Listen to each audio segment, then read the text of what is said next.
নমস্কার বন্ধুরা, welcome to my channel pop. আপনারা সবাই কেমন আছেন?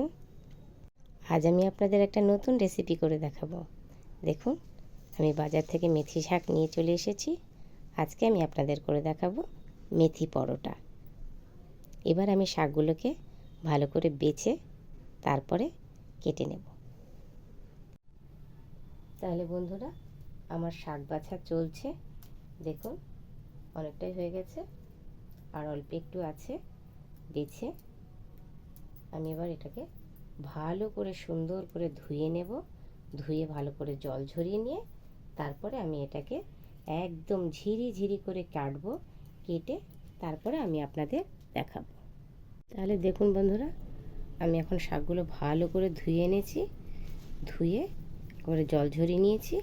এবার আমি এগুলোকে একেবারে কুচো কুচো করে কাটব। দেখুন, আমি শাকটাকে একদম ঝিরিঝিরি করে কেটে কুচিয়ে নিয়েছি। এবার দেখুন, পরোটা করার জন্য আমি নিয়ে নিয়েছি 500 গ্রাম ময়দা। এর মধ্যে আমি দিয়ে দিচ্ছি পরিমাণ মতো লবণ, স্বাদ মতো চিনি, সাদা তেল,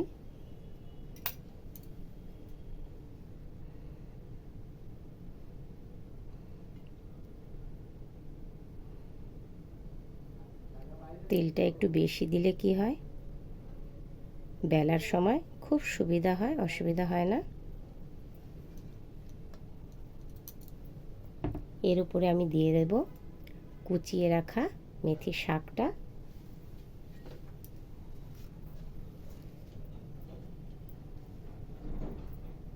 প্রথমে আমি জল দেব না, এই মেথি শাকটা দিয়েই মাখবো। তারপরে প্রয়োজন অনুযায়ী জল লাগলে দেব, না লাগলে আর দেব না।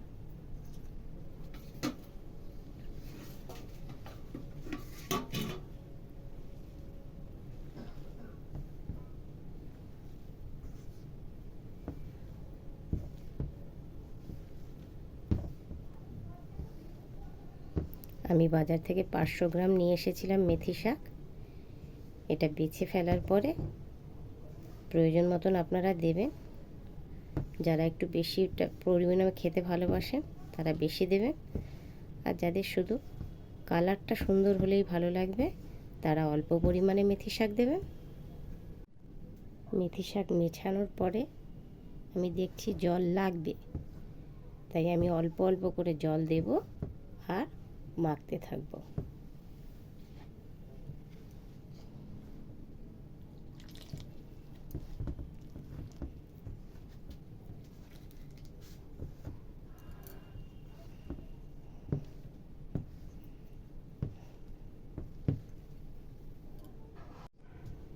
এবার দেখুন, তাহলে আমার মাখাটা কিন্তু একদম কমপ্লিট।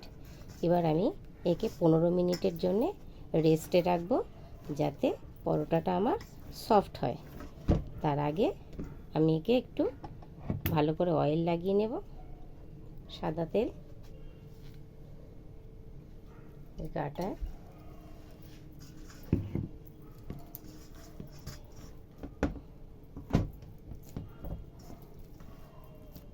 দেখুন কি সুন্দর লাগছে, সাদা আর সবুজ কালারটা।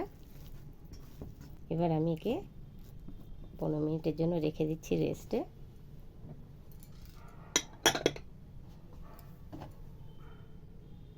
তাহলে বন্ধুরা, আমার 15 মিনিট কমপ্লিট হয়ে গেছে।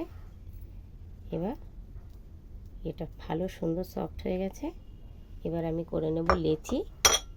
এই লেচিগুলো কেটে নেওয়ার জন্য এই যে নিয়েছি সাদা তেল। এই সাদা তেলটাকে আমি হাতে লাগিয়ে লেচিগুলো কেটে নেব।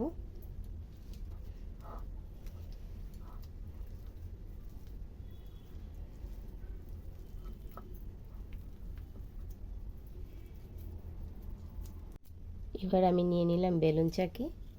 এর মধ্যে আমি একটু সুন্দর করে তেল লাগিয়ে নেব, যাতে লেগে না যায় পরোটাটা।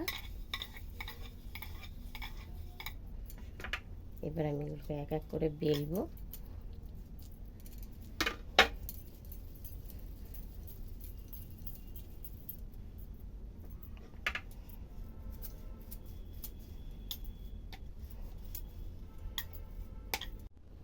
দেখুন বন্ধুরা কি সুন্দর বেলে নিয়েছি। এইভাবে আমি সব এক এক করে বেলে নেব, এক এক করে বেলবো আর চাটুতে দিয়ে ভেজে নেব। এবার আমি তাহলে গ্যাসটা জ্বালিয়ে নেব। গ্যাস আমি জ্বেলে দিয়েছি, তাওয়া বসিয়ে দিলাম। এবার তাওয়ায় আমি দিয়ে দেব সাদা তেল। তার আগে আমি দেব পরোটাটা। এবার আমি তাহলে পরোটাটা দিয়ে দিচ্ছি চাটুর উপরে।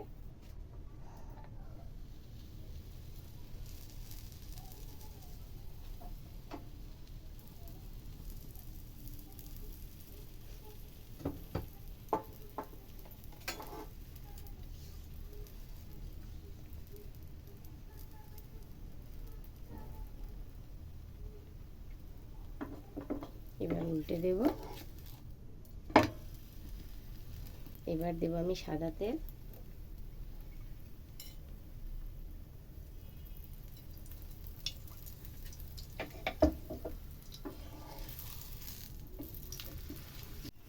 দেখুন কি সুন্দর দাগ হয়েছে। এরকমভাবে গায়ে লাল লাল করে আমি পরোটাগুলো সব এক এক করে ভেজে নেব। দেখুন কি সুন্দর ফুলে ফুলে উঠছে। পরোটা আমার ভাজা চলছে। একটা একটা করে সুন্দর করে লাল লাল করে ভেজে নেব। এইভাবে ভেজে নিলে আপনারা যা খুশি তাই দিয়েই খেতে পারেন।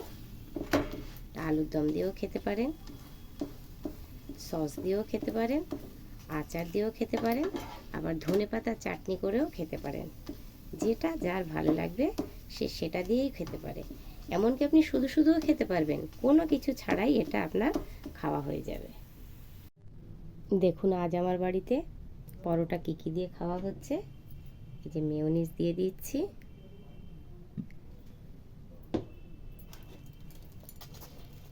সস,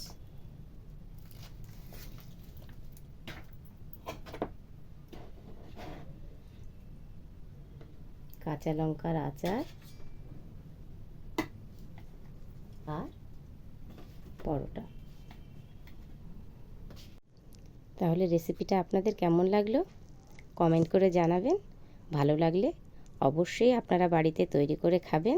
ভিডিওটা লাইক করবেন, শেয়ার করবেন আর সাবস্ক্রাইব করবেন।